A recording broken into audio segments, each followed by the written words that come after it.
Hello friends, welcome to our Sayali fashion designer channel आणि मी आहे सायली।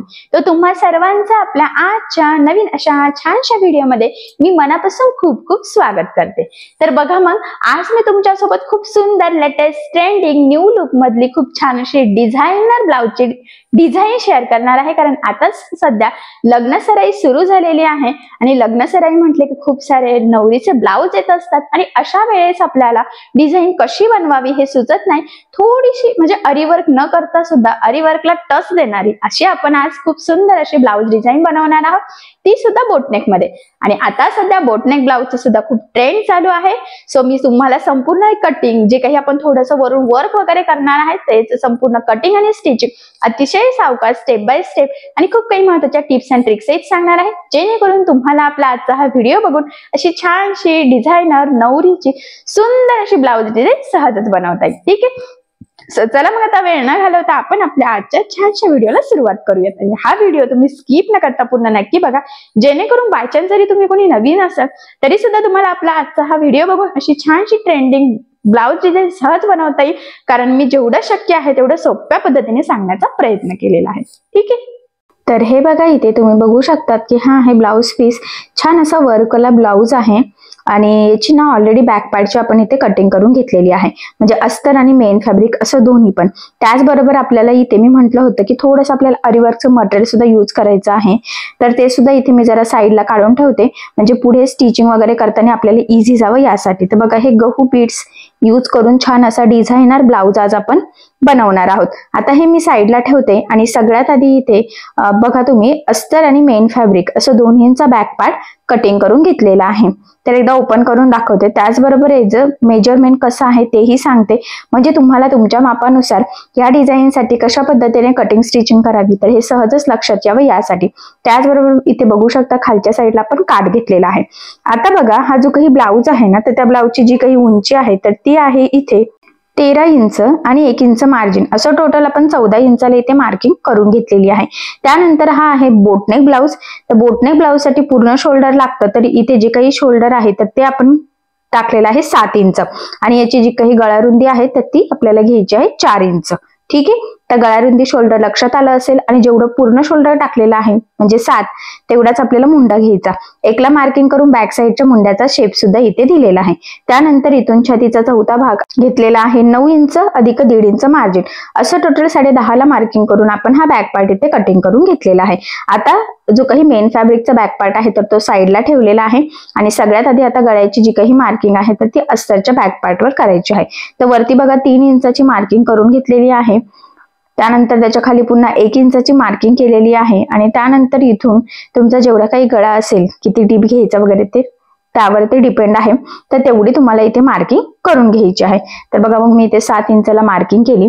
त्यानंतर आता आपल्याला इथे 4 इंच गळारुंदीची मार्किंग करून घ्यायची आहे आणि मार्किंग केल्यानंतर आता आपल्याला जे काही आपला पट्टी आहे तर त्याने इथे बॉक्स काढून घ्यायचे आहे, म्हणजे वरती एक गळा होणार आहे आणि खाली एक, म्हणजे असे टोटल 2 बॉक्स होणार आहे बोटनेक साठी। ठीक आहे, तर बघा मग इथे व्यवस्थित सरळ मार्किंग करण्याचा थोडासा प्रयत्न करायचा आहे या पद्धतीने इथून सुद्धा। ठीक आहे, आता बघा आपल्याला अशा पद्धतीने मार्किंग केल्यानंतर जे काही गळे आहेत तर त्याची मार्किंग करायची आहे। तर सगळ्यात आधी वरती गोल गळा घ्यायचा आहे, तुम्हाला वाटत असेल तर तुम्ही पानगळा सुद्धा घेऊ शकतात। गोल गळ्यामध्ये बघा एक थोडा वरून आणि एक थोडा खालून असंही तुम्ही ट्राय करू शकतात। त्यानंतर आता हे किती आहे टोटल 7, तर ते व्यवस्थित मी मोजून घेतलं बघा किंचितचं आणि त्यानंतर ह्या पद्धतीने आता इथे शेप ड्रॉ करत आहे। इथून इथपर्यंत आलेला आहे बघा आणि त्यानंतर काय करायचं आहे, आता इथून बघा असा गोलाकार एक कर्व काढलेला आहे आपण अर्ध गोलाकार। ठीक आहे, आणि हा अशा पद्धतीचा आपला गळ्याचा शेप आहे। ऍक्च्युली हा शेप आपल्याला खाली मॅच करायचा आहे, तर तो कसा करायचा तर ते सांगते। तर त्यासाठी बघा 1.5 इंचाचं आपल्याला इथे सेंटर पासून एक मार्किंग करायची आहे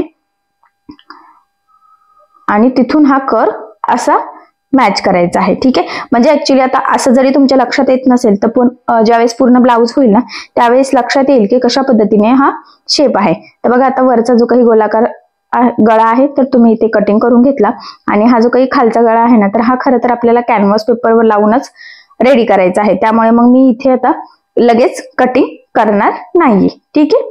आता बघा यासाठी आपल्याला पेपर कॅनव्हास यूज करायचा आहे आणि हा गळा बघा ह्या पद्धतीने थोडासा तुम्ही डीप सुद्धा करू शकता, म्हणजे वरच्या साईडने सुद्धा, किंवा जसा आहे तसा ठेवला तरी सुद्धा चालेल. ठीक आहे. तर बघा गळ्यासाठी पेपर कॅनव्हास लागतो, तर ते ह्या पद्धतीने डबल फोल्ड करून घ्यायचा. बंद बाजू बरोबर इथे ठेवलेली आहे काठोकाठ, आणि बघा असं ठेवल्यानंतर तुम्हाला फेंट फेंट मार्किंग दिसतच असेल, तर ती फक्त आपल्याला इथे डार्क करायची आहे. तर बघा फक्त इथपर्यंत आणि इथून हा कर्व, खालचा शेप लगेच आपल्याला ड्रॉ करायचा नाहीये, फक्त मध्ये जो काही आकार आहे तेवढाच ड्रॉ करायचा. आणि तीच मार्किंग दुसऱ्या साईडला फेंट फेंट दिसते तर ती डार्क करून घ्यायची, जेणेकरून आपली सेंटर पासून गळ्याचा शेप दोन्ही साईडला सेमच यावं यासाठी. ठीक आहे. आता 1 इंच एवढं मार्जिन ठेवून आपण हे इथे कटिंग करून घेऊयात. इथे खालच्या साईडला सरळ ठेवलं तरी सुद्धा चालणार आहे, काही प्रॉब्लेम नाही. ठीक आहे. तर अशा पद्धतीने आता हा गळ्यासाठी आपण कॅनव्हास पेपर कट केलेला आहे. तर सगळ्यात आधी आता आपल्याला इथे अस्तर आणि मेन फॅब्रिक एकमेकाला जोडून घ्यायचं आहे. तर त्यासाठी काय करायचं आहे, आपल्याला जो काही आपला मेन फॅब्रिक आहे म्हणजे ब्लाउज पीसचा बॅक पार्ट, तर या पद्धतीने सरळ ठेवायचा. त्यावर आपण कटिंग केलेला अस्तरचा पार्ट ठेवायचा आहे बघा, आणि इथे सेंटरला एक पिन लावायची आहे, जेणेकरून ते स्टिच करताना हलायला नको आणि मग आपल्याला स्टिच करणं सोपं जावं यासाठी. आणि वरचा जो काही गळ्याचा आकार आहे तर तिथे आपल्याला साधारणतः 1/2 इंच एवढं मार्जिन ठेवून एक टीप मारून घ्यायची आहे. तर एकसारखं मार्जिन राहील याची आपल्याला काळजी घ्यायची आहे. ठीक आहे. आता बघा इथे गळ्याच्या साईडने टीप मारून झाल्यानंतर लगेचच आपण खाली कमरेच्या साईडला सुद्धा इथे टीप मारून घेणार आहोत. तर ह्या स्टेपमुळे काय होईल की गळा आणि कमरेचा पार्ट आपला दोन्ही सोबतच रेडी होईल आणि इथे आपल्याला कुठेही गळापट्टी किंवा कमरपट्टी लावण्याची गरज सुद्धा पडणार नाही. तर बघा मग प्रॉपर व्यवस्थित इथे आपण एक टीप टाकून घेतली. आता ही टीप टाकल्यानंतर जे काही कमरेच्या खाली एक्स्ट्राचं मेन फॅब्रिक आहे म्हणजेच ब्लाउज पीसचा कपडा, तर तो इथे कट केला आणि वरच्या गळ्याच्या मध्ये सुद्धा जो काही एक्स्ट्राचा कपडा आहे तर तो सुद्धा इथे आपल्याला कटिंग करून घ्यायचा आहे. त्यानंतर इथे मी गळ्याला छोटे छोटे कट्स दिले, जेणेकरून ज्यावेळेस आपण हा बॅक पार्ट सरळ करू तर तो प्रॉपर फिनिशिंग सहित फोल्ड व्हावा यासाठी. आणि या पद्धतीने हा पार्ट मी इथे सरळ करून घेतला. आता सरळ केल्यानंतर सगळ्यात आधी आपल्याला गळ्याच्या साईडला द्यायची आहे दाबटीप. तर बघा मग दाबटीप देताना इथे काळजी घ्यायची आहे की आपला जो काही आतला अस्तरचा कपडा आहे तर तो वरती दिसणार नाही, जेणेकरून आपली गळ्याची फिनिशिंग बिघडायला नको. तर फिनिशिंग साठीची ही खूप महत्वाची टीप आहे, तर ही तुम्ही आवर्जून फॉलो करायची आहे. आणि यानंतर बघा आता कमरेच्या साईडला सुद्धा आपण दाबटीप देऊन घेऊयात आणि इथे सुद्धा आपल्याला अस्तरचा कपडा वरती दिसणार नाही याची काळजी घेतच दाबटीप द्यायची आहे. तर बघा मग मी अतिशय सावकाश व्यवस्थित थोडं थोडं पकडत इथे दाबटीप देऊन घेत आहे, कारण की हा पॉइंट खूप इम्पॉर्टंट आहे. आणि इथे तुमच्या लक्षात येईल की कमरेचा पार्ट आणि गळ्याचा पार्ट दोन्ही प्रॉपर फिनिशिंग सहित आपलं रेडी झालेला आहे. आता यानंतर आपल्याला बघा अस्तर आणि मेन फॅब्रिक एकमेकाला जोडून घ्यायचं आहे. आता हे जोडताना तुम्हाला जेवढं शक्य आहे तेवढं कमीत कमी मार्जिन पकडायचं आहे, कारण हे मार्जिन आपण कुठेही कॅल्क्युलेट केलेलं नसतं. तर हा पॉइंट सुद्धा खूप इम्पॉर्टंट आहे. त्याचबरोबर जोडताना कुठेही गोळा होणार नाही, तिरकं जाणार नाही, कुठे चुन्या पडणार नाही. तर ह्या छोट्या छोट्या गोष्टीची सुद्धा आपल्याला काळजी घ्यायची आहे. आणि या पद्धतीने बघा आपण हा पार्ट इथे जोडून घेतला. त्यानंतर जे काही एक्स्ट्राचं आहे तर ते इथे आपण कटिंग करून घेऊयात, कारण तुम्हाला सगळ्यांनाच माहित आहे की अस्तरवर आपण परफेक्ट कटिंग करतो आणि ब्लाउज पीसचा कपडा आपण थोडंसं एक्स्ट्राचं मार्जिन ठेवून कटिंग करत असतो. म्हणूनच या पद्धतीने पुढची डिझाईन बनवण्याच्या आधी हे जोडून आपल्याला परफेक्ट मापाचा बॅक पार्ट रेडी करायचा असतो. तर बघा हा पार्ट प्रॉपर फिनिशिंग सहित आपला फायनली इथे रेडी झालेला आहे. ठीक आहे. आता यानंतर बघा ह्या पद्धतीने घडी घालून आपल्याला एक मध्यभागी मार्किंग करायची आहे, जेणेकरून आपल्याला मधला गळा स्टिच करणं सोपं जावं यासाठी. त्याचबरोबर आता मी तुम्हाला म्हणजे सांगितलंच आहे की गळ्याला आपण पेपर कॅनव्हास लावणार आहे, जो काही मधला शेप आहे तिथे. तर त्यासाठी आपण अस्तर वगैरे कट करून घेतलेला आहे. तर आता आपल्याला अस्तर आणि कॅनव्हास पेपर एकमेकाला जोडायचं. तर बघा ह्या पद्धतीने ठेवायचं आहे आणि ऍक्च्युली कडेकडेने एक सिंपल अशी आपल्याला टीप टाकून घ्यायची आहे, जेणेकरून आपला कॅनव्हास पेपर आणि अस्तर एकमेकाला जोडला जावा यासाठी. इथून पुन्हा बघा या पद्धतीने. ठीक आहे. आता हे जोडल्या गेल्यानंतर जे काही एक्स्ट्राचं थोडंसं कानेकोपरे आहेत ना तर ते आपल्याला इथे कट करून घ्यायचे आहे. आणि त्यानंतर आता इथे छोटे छोटे कट्स मारायचे आहे. आणि हे कट्स मारल्यानंतर बघा आपल्याला काय करायचं आहे, आता हे फोल्ड करायचं आहे आणि ह्या पद्धतीने टीप टाकून घ्यायची आहे, जेणेकरून कॅनव्हास पेपर आपला अस्तरमध्ये व्यवस्थित पॅक व्हावा यासाठीची ही खूपच महत्वाची स्टेप आहे. म्हणजे धुतल्यानंतर पण आपला ब्लाउज खराब व्हायला नको किंवा डिझाईन किंवा गळ्याचा आकार वगैरे, तर यासाठी हा महत्वाचा पार्ट आहे आपला. आणि तो व्यवस्थित फोल्ड व्हावा यासाठीच आपण आधी छोटे छोटे कट्स मारले होते, कारण की हा पूर्ण असा गोलाकार म्हणजेच कर्व मध्ये शेप येतो, त्यामुळे मग कपडा तसा फोल्ड होणं गरजेचं आहे. तर बघा मग या पद्धतीने व्यवस्थित आपण हे आता जोडून घेतलेलं आहे. ठीक आहे, हे जोडल्यानंतर आता याचा सुद्धा मध्य जो आहे ना त्याची मार्किंग करायची. आता बॅक पार्टचा मध्य आणि हा मध्य एकमेकाला आपल्याला मॅच करायचा आहे. आणि 1 इंच बघा खालचा शेप आणि याच्या वरच्या गळ्यामध्ये अंतर ठेवलं आणि मध्यभागी एक टिप मारली. आता मध्यभागी टिप मारण्याचं कारण हे आहे की सेंटर पासून आपला दोन्ही साईडनी मधला आकार सेम यावा यासाठी. आणि त्यानंतर जी काही आपण एक्झॅक्टली स्केच पेनच्या साहाय्याने मार्किंग केलेली आहे ना, तर त्याच मार्किंगवर आपल्याला टिप मारायची आहे. तुमची टिप थोडी जरी पुढे मागे झाली तरी तुमचा गळ्याचा आकार बिघडेल. त्यामुळे टिप मारताना अतिशय काळजीपूर्वक सावकाश, गळ्याचा आकार कुठेही चेंज होणार नाही याची काळजी घेताच आपल्याला इथे टिप मारून घ्यायची आहे. तर बघा मग अतिशय व्यवस्थित काळजीपूर्वक मी इथे टिप टाकून घेतलेली आहे. आणि आता ही टिप मारल्यानंतर काय करायचं आहे आपल्याला, हे जे काही मध्ये आहे ना बघा एक छोटा कट मारायचा. आणि मग सगळंच कॅनव्हास पेपर, त्याचं अस्तर, बॅक पार्टचं अस्तर हे सगळं सोबतच आपल्याला इथे कटिंग करून घ्यायचं आहे. म्हणजे मधला पूर्ण जेवढा पार्ट असेल तेवढा सगळाच. आणि बघा आता हा कट झाल्यानंतर याला द्यायचे आहे छोटे छोटे कट्स, जेणेकरून ज्यावेळेस आपण हा जो काही कॅनव्हास पेपर आहे ना तर तो आतमध्ये फोल्ड करू तर तो प्रॉपर फिनिशिंग सहित फोल्ड व्हावा, आपला गळ्याचा आकार जसा आहे तसाच यावा यासाठी ही स्टेप खूप इम्पॉर्टंट आहे. फक्त कट्स मारताना ब्लाउजला एक्स्ट्राचा कुठे कट जाणार नाही ह्या छोट्याशा गोष्टीची आपल्याला काळजी घ्यायची आहे. आणि बघा मग प्रॉपर फिनिशिंग सहित कट मारल्यानंतर ह्या पद्धतीने बघा हळूहळू हळूहळू थोडं थोडं आपल्याला हे आतमध्ये फोल्ड करून प्रेस करून घ्यायचं आहे. आणि खालचे जे काही 2 कर्व आहेत तर ते सुद्धा अतिशय काळजीपूर्वक. ठीक आहे, आणि त्यानंतर आता इथे द्यायची आहे आपल्याला दाबटीप. तर बघा इथे सुद्धा दाबटीप देताना काळजी घ्यायची आहे की आतला जो काही अस्तर, कॅनव्हास पेपर वगैरे आहे तर तो कुठलाच पार्ट वरती दिसायला नको, जेणेकरून आपली ब्लाउजची फिनिशिंग पण बिघडणार नाही. आणि हा जो काही शेप आहे ना तर तो सुद्धा व्यवस्थित प्रॉपर आपल्याला जसा हवा आहे तसाच यावा, त्यासाठी ही स्टेप खूपच इम्पॉर्टंट आहे.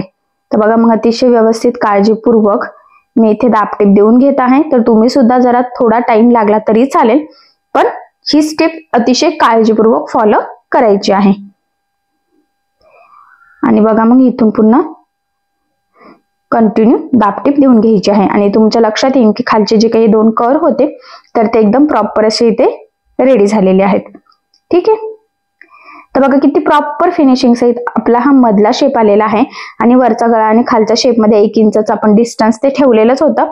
तर कॅनव्हास पेपर लावून गळा करताना सुद्धा तेवढ्या गोष्टीची आपल्याला काळजी घ्यायची आहे. ठीक आहे, बघा एवढं झाल्यानंतर आता इथे आपल्याला मोती लेस लावायची आहे. तर मोती लेस लावण्यासाठी आपल्याला सिंगल फूट लागत असतं, तर ते आपण चेंज करूयात. आणि याचा सेपरेट व्हिडिओ सुद्धा मी याआधी टाकलेला आहे की सिंगल फूट कसं असतं. त्याला ऍक्च्युली रेग्युलर पेक्षा 1च फूट असतं, जेणेकरून जर का आपण रेग्युलर फूटने जर काही मोती लेस लावली तर ते मोती फुटतात किंवा ते ज्याचं मोतीचा जो काही सपोर्ट दिलेला आहे तर तो बाहेर येतो आणि सगळी फिनिशिंग बिघडते. सो तसं होऊ नये त्यासाठी आपल्याला नेहमी सिंगल फूट यूज करायचं असतं. आणि मग अतिशय व्यवस्थित काळजीपूर्वक आपल्याला ही मोती लेस आता इथे लावून घ्यायची आहे.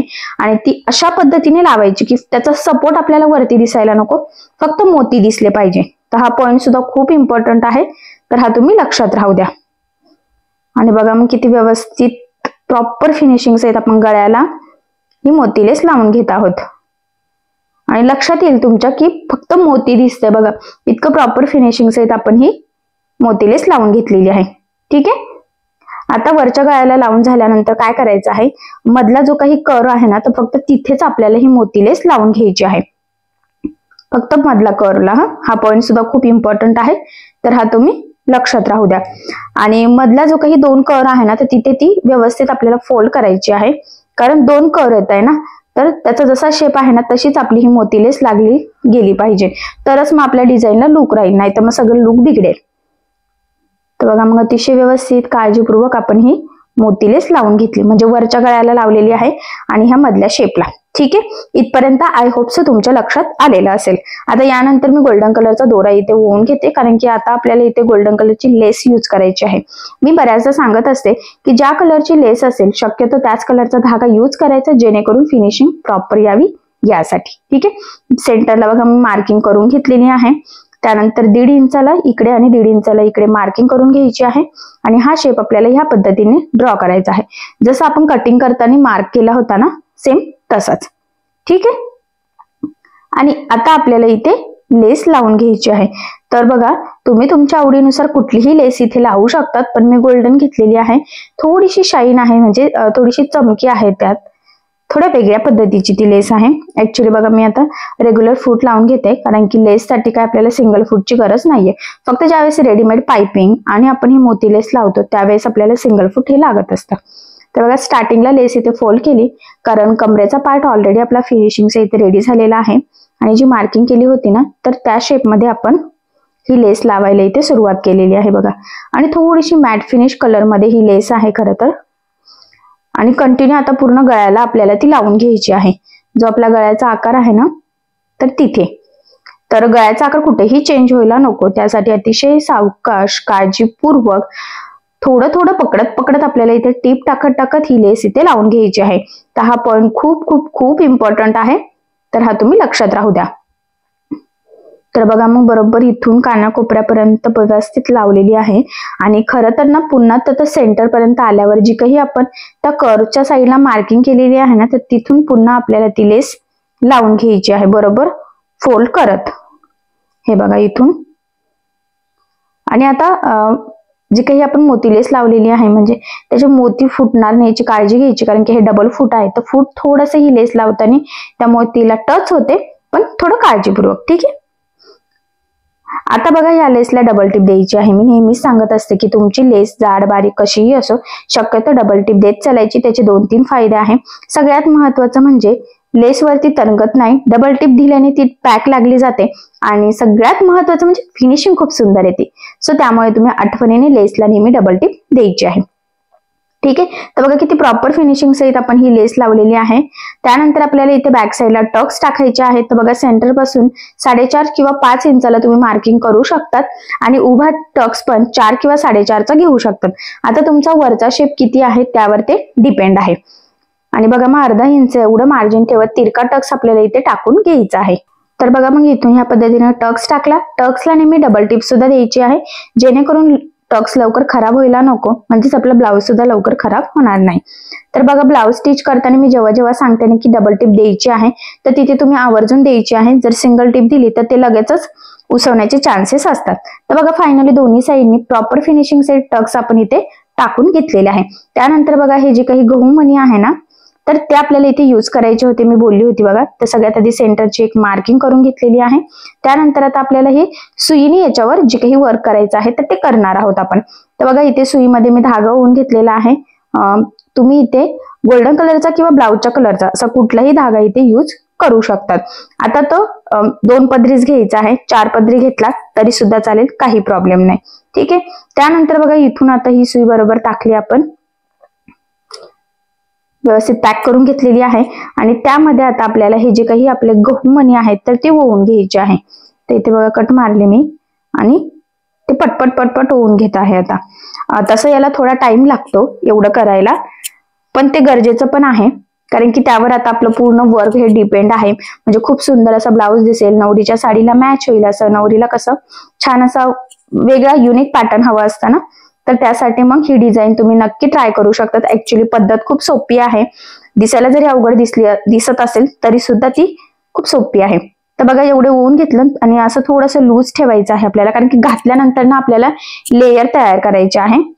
तर त्यामुळे बघा, मग मी ते ओवून घेतलं आणि काय करायचं, मग 2-3 टाके टाकून ना ते आपल्याला व्यवस्थित पॅक सुद्धा करून घ्यायचं आहे, कारण ते लवकर निघायला सुद्धा नको ना, यासाठी. ठीक आहे. आता ते टाकल्यानंतर आपल्याला इथे गाठ टाकून घ्यायची आहे आणि एक्स्ट्राचा धागा आपण कट करून घेतला. ठीक आहे. आता हे एक छोटस आपलं तयार झालं. त्यानंतर पुन्हा बघा, इथून डबल गाठ टाकून ओवून घेतलेला आहे. त्यामध्ये पुन्हा आता आपल्याला हे जे काही गहू बीट्स आहेत तर ते ओवून घ्यायचे आहे. खरं तर ना, आता आधी जेवढे ओवले होते ना त्यापेक्षा आपल्याला जास्त ओवून घ्यायचे आहे इथे. तर ते तुम्हाला अंदाज येईलच, म्हणजे आता पुढे मी कशा पद्धतीने ओवते तर ते बघून तुम्हालाही समजेल की किती ओवलं गेलं पाहिजे, कशा पद्धतीने त्याचं म्हणजे लुक यावं, त्या अकॉर्डिंगली तुम्हाला हे करावं लागणार आहे. तुमचा गळा किती डीप आहे, ब्लाउजची उंची किती आहे, तर ह्या सगळ्या गोष्टीवर ते डिपेंड असतं. आणि बघा मग ह्या पद्धतीने पुन्हा थोडंसं लूज सोडलेलं आहे आणि साधारणतः वरती जेवढं होतं ना, तर त्याचा 1 इंच डिस्टन्स आपण खाली इथे लावलेला आहे. ठीक आहे, म्हणजे सेंटरला तेच घेतलं, फक्त साईडनी 1-1 इंचाचा डिस्टन्स आपल्याला इथे ठेवायचा आहे. हे झालं आता 2 लेअर मध्ये. त्यानंतर आता पुन्हा बघा ओवून घेतलेला आहे बरोबर मध्यभागी डबल, आणि आता पुन्हा आपल्याला हे जे काही मणी आहे ना, तर ते यामध्ये ओवून घ्यायचे आहे. तर आता थोडेसे जास्त लागणार आहे आधीच्या पेक्षा सुद्धा, म्हणजे जसं जसं लेअर खाली येणार ना, तर तसं तसं आपल्याला ते थोडं एक्स्ट्रा पण घ्यायचं आहे, ते लूज पण पडावे यासाठी.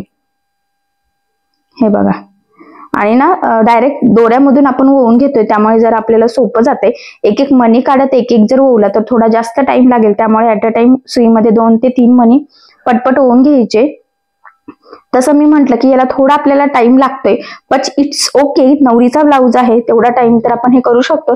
त्याचबरोबर त्यामुळे जर लुक छान येत असेल तर आपल्याला ते करायला काहीही हरकत नाहीये. आणि सणासुदीला सुद्धा तुम्ही अशी डिझाईन छान अशी बनवू शकतात. आणि बघा मग इथे सुद्धा आपण ते पॅक करून घेतलेलं आहे. मी म्हटल्याप्रमाणे लास्टला एक गाठ द्यायची आहे आपल्याला. आणि फायनली बघा एका साईडचं आपलं हे 3 लेअर मध्ये तयार झालेलं आहे. आता सेम याच पद्धतीने आपल्याला दुसऱ्या साईडचं सुद्धा करून घ्यायचं आहे. तर ही जी काही मार्किंग आहे ना, तर ती मी इथे करते, म्हणजे आपलं दोन्ही पण एकाच लेवलमध्ये येतील, नाही तर वर खाली होतील. आणि तीच मार्किंग बघा मी पुन्हा वरच्या साईडला सुद्धा करून घेतली. ठीक आहे, आता सेम याच पद्धतीने आपण दुसऱ्या साईडला सुद्धा करून घेऊयात. आणि बघा मग फायनली दोन्ही साईडला आपण ते छान असे 3 लेअर मध्ये ओवून घेतलं. ऍक्च्युली एका साईडला जेवढे मणी होते ना, तेवढेच मोजून मी दुसऱ्या साईडला इथे केलेलं आहे, जेणेकरून आपलं वर खाली व्हायला नको. त्यानंतर पुन्हा बघा इथे काय करायचं आहे, आता मोठा एक मणी घेतलेला आहे मी, तो सुईमध्ये इथे ओवून घेतला आणि इथून पुन्हा सुई त्या धाग्यातून काढून घ्यायची आहे. आणि सगळ्यात लास्टला आपल्याला हा मणी पॅक करायचा आहे. तुम्ही इथे कलरफुल मणी सुद्धा होऊ शकतात, पण मी गोल्डनच घेतलेला आहे. ठीक आहे, त्यानंतर आता याच्यामध्ये आपल्याला जे काही आपले ग्रीन कलरचे मणी आहेत आणि एक गोल्डन, असं एकाडे एक कॉम्बिनेशन करून ओवून घेतलं. आणि आता यानंतर आपल्याला जे काही आपण गहू बीट्स ओवलेले आहेत, तर ते पुन्हा यामध्ये ओवून घ्यायचे आहे. आता तुम्ही म्हणाले आपण कशासाठी बनवत आहोत, तर ते तुम्हाला पुढे कळेलच, पण यासाठी सुद्धा आता आपल्याला भरपूर असे मणी लागणार आहे. तर बघा मी पटपट पटपटच ओवून घेते, म्हणजे पटकन असं आपलं हे रेडी व्हावं यासाठी. तर बघा मणी संपले होते. ठीक आहे, दुसरं मी सर्ट घेतलेला आहे आणि त्यातून पटापट सुईमध्ये टाकत आहे. थोडेसे खाली पडलेले पण ओवून घेते, कारण खाली पडले की पुन्हा ते वेस्टच जातील, सो त्यामुळे. आणि बघा मग इथपर्यंत हे झालेलं आहे. तर अजून मला असं वाटतंय की 2-3 मणी लागतील, जेणेकरून आपलं हे थोडंसं खाली आलं पाहिजे यासाठी. आणि आता ते मला जरा ओके वाटते, तर इथे मी बरोबर सेंटरला मध्यभागी हे ओवून घेणार आहे, म्हणजे सिंगल असं इथे तयार केलेलं आहे मी. आणि ते व्यवस्थित आपल्याने पॅक करून घेऊयात. इथे गाठ वगैरे टाकून घेते मी. आणि फायनली बघा किती सुंदर असं लुक येते, तुम्हाला पुढे कळेलच. तर बघा मग हे 3-3 लेअर दोन्ही साईडनी केलेले आहे, मध्यभागी एक केलेला आहे बघा. तर मध्यभागी तुम्ही अजून 1-2 सुद्धा थोडेसे वर खाली लावू शकले असते. आणि सेंटरला नाही की इथे पॅच वगैरे लावून देऊयात. तर गोल्डनच पॅच घेतलेला आहे, कारण की इथे आपण सगळं गोल्डनच केलेलं आहे यूज, आणि ब्लाऊजवर साडीवर पण गोल्डनच वर्क आहे त्यामुळे. सो फायनली बघा खूप सुंदर असा झटपट, खूप छान दिसणारा ब्लाऊजला आणि साडीला खूप छान असा लुक येणारा डिझायनर आणि थोडं आरी वर्कला टच अशी आपण ही डिझाईन बनवलेली आहे. बऱ्याचदा बोटनेक मध्ये सुद्धा आपल्याला कशी डिझाईन बनवावी हे सुचत नाही. सो अशी छानशी लेटेस्ट ट्रेंडिंग न्यू लुक मधली डिझायनर ब्लाउज डिझाईन तुम्ही सुद्धा नक्की ट्राय करून बघा. आणि खरं तर हे बघा 3-3 लेयर आहे दोन्ही साईडनी, तर यामुळे तर खरं तर ब्लाउज खूप छान दिसणार आहे. पण ना हे असं लक्षात येत नाही, तर मी तुम्हाला ना सरळ हातामध्ये पकडून ते लेयर कसे दिसतात ना, तर ते एकदा दाखवते, म्हणजे तुम्हाला अंदाज येईल आणि कुठल्या साडीवर तुम्ही अशी डिझाईन बनवू शकता, तर याची सुद्धा तुम्हाला थोडीशी आयडिया यावी खास यासाठी. तर बघा मग मी तुम्हाला ब्लाऊजचा फायनल लुक दाखवते, म्हणजे तुम्हाला लक्षात येईल. तर बघा हे खूप सुंदर असं आपण इथे, मी म्हंटल ना ऍक्च्युली हे जे काही मणी आहे ना, तर हे गहू मणी आहे, त्याला आपण गहू बीट्स सुद्धा म्हणतो. आणि इथे बघा छान अशी आपण मोती लेस लावलेली आहे इथे खाली सुद्धा. त्यानंतर मध्यभागी एक पॅच, डिझायनर मॅट फिनिक्सची सुंदर अशी लेस, आणि बघा ह्या पद्धतीने हे मणी लावलेले आहे. खरं तर हे असं बघण्यापेक्षा ज्यावेळेस तुम्ही ब्लाऊज घालणार ना, त्यावेळेस खूप सुंदर असे लेअर मध्ये बघा दिसतंय ते आणि खूप छान असं लुक येणार आहे. सो अशी छानशी ट्रेंडिंग बॅकनेक डिझाईन तुम्ही नक्की ट्राय करून बघा.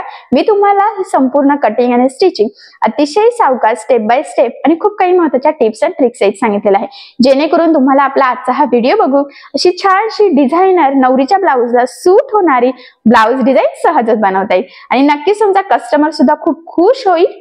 ठीक आहे, सो नक्की ट्राय करून बघा आणि जर तुम्हाला यात काही प्रॉब्लेम येत असेल तर मला कमेंट करून नक्कीच कळवा. मी तुमच्या प्रश्नाचे उत्तर देण्याचा नक्कीच प्रयत्न करेन. ठीक आहे, सो चला मग आता आपण आपला आजचा व्हिडिओ इथेच थांबूया.